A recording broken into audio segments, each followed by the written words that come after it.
Hey, hi there. My name's Lee Smith from Verdani Capital. So I recently sat down with a business owner and something unusual happened.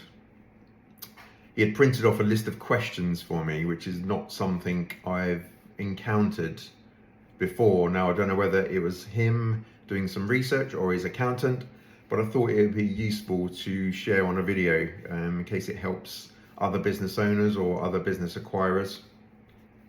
So the first question was, how much is my business worth? Now, this is how long is a piece of string kind of question. It depends on so many factors. It depends on your revenue. This particular business was doing 1.5 million revenue. It depends on the assets based on your balance sheet. It depends on your market sector. It depends on your customers, your customer concentration. So if you've got 50% coming from one customer, that will devalue your business because it's a high risk for the buyer.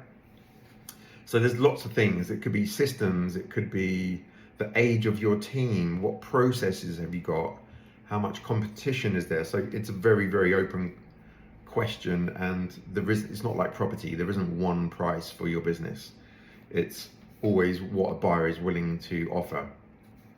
So his next question, what is EBITDA? This is quite a common one. So EBITDA stands for earnings before interest, tax, depreciation and amortization. Now, a lot of accountants get excited over EBITDA. It's used a lot by private equity institutions. So yes, it's a common method to value businesses, but it's not the be all and end all. I come from an investment firm background, so what's more important to me is what is affordable. It doesn't matter whether you've got private investors, you're using your own money, or whether you're raising finance from institutions. They will all be charging interest. They will all want a return, and you have to factor that into the price.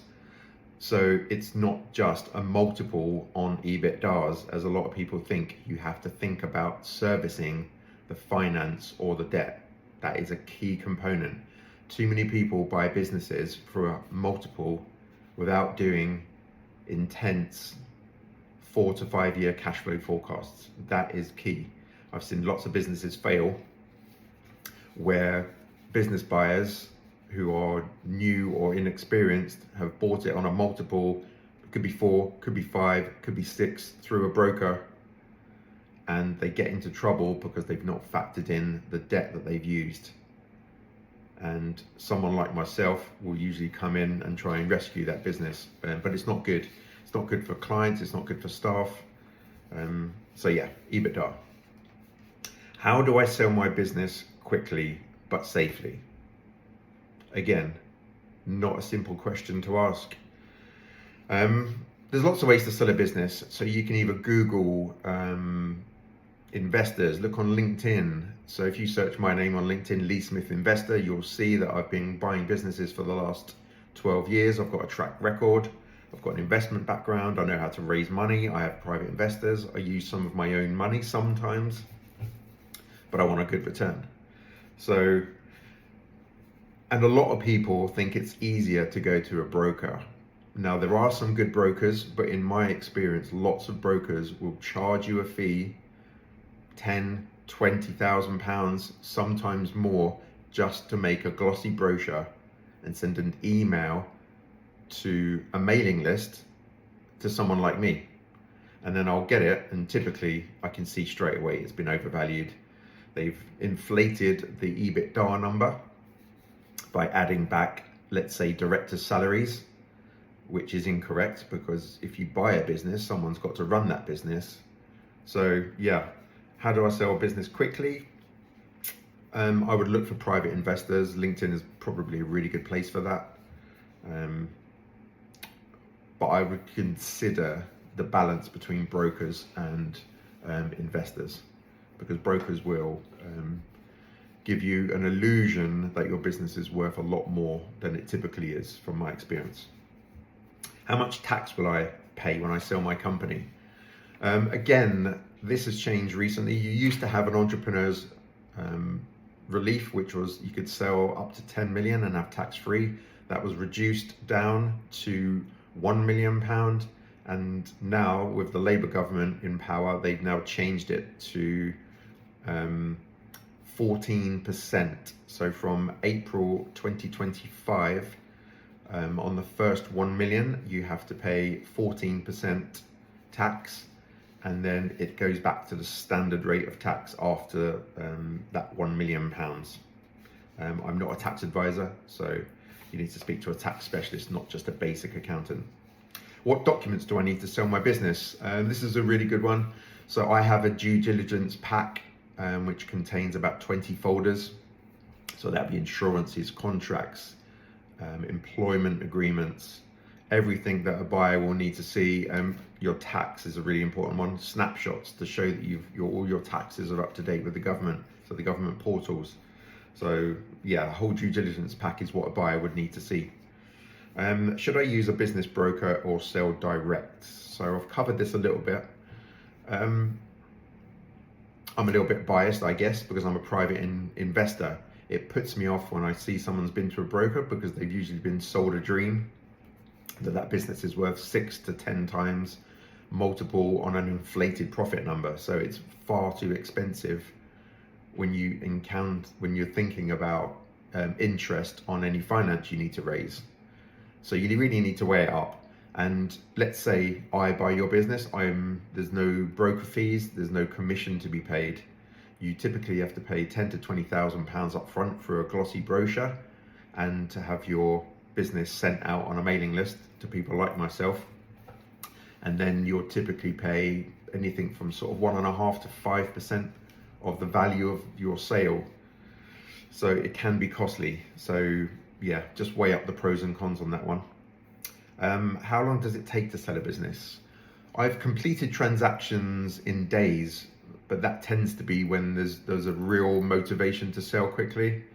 But a typical transaction, something doing $1 million, 1 to 4 million in profit, would typically take 3 to 6 months between the lawyers. So just factor that into your timing. What is due diligence? So yeah, we've kind of covered that. That is everything that a buyer would need to see to be comfortable that your business is as riskless as possible. So just to go over that again, insurances, contracts, if you've got recurring revenue, ideally want to see 12 plus month contracts that are signed. So there's some assurances that your current profitability and revenue is going to continue for the next 3 to 5 years. What happens to my staff if I sell the business? That all depends on the buyer. If it's a trade purchase, a lot of times they will come in and maybe make some staff cuts and centralize and consolidate. Myself, my philosophy has always been to try and retain all key staff, retain branding, retain legacy. That's just something that's quite personal to me. So you really need to ask those questions. Someone taking over can't just fire everyone, because there's things called toupee, which protects staff to a certain level. And also I like to be a bit more in the background when I acquire a company. I'm not ego driven, so I don't walk in and say, hey, I'm the new owner. It's very low key. I prefer things not to be changed for at least 6 months. So yeah, that is a really good consideration. Can I stay involved after selling? Yes, so in the majority of cases, I tend to work long term with business owners. Even if it's a retirement sale, clients and staff are very attached to the owner. So whether you switch to a chairman role or you sit on the board as an advisor, my preferred model is for owners to retain maybe 10, maybe 20%. So they get the second bite on the cherry. So, we'll buy the business, we will build it, and then you get to sell again your 10 to 20% equity, or we'll buy that back in 2 to 3 years time. So yeah, various options. There is no one size fits all, but my preference is to keep things running as much as they were before as possible. And then we start implementing our processes, our systems, our growth plans.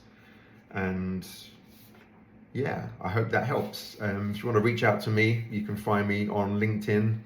If you search Lee Smith Investor, you can find me on Google by typing in the same.